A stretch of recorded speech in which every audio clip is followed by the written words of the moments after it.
Okey, ramai yang tanya aku, bang, barang nutrition kat Decathlon ni halal ke tak?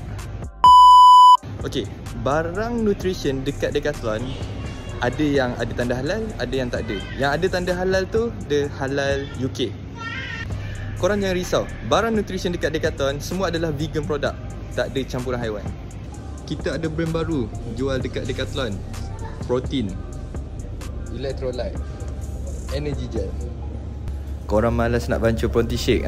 Ni dah ready made. Perisa vanilla, perisa coklat pun ada.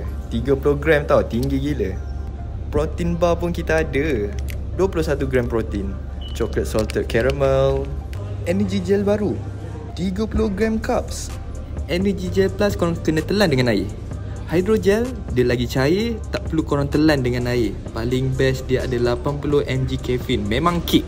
Jangan lupa like, save and share video ni. Bye bye.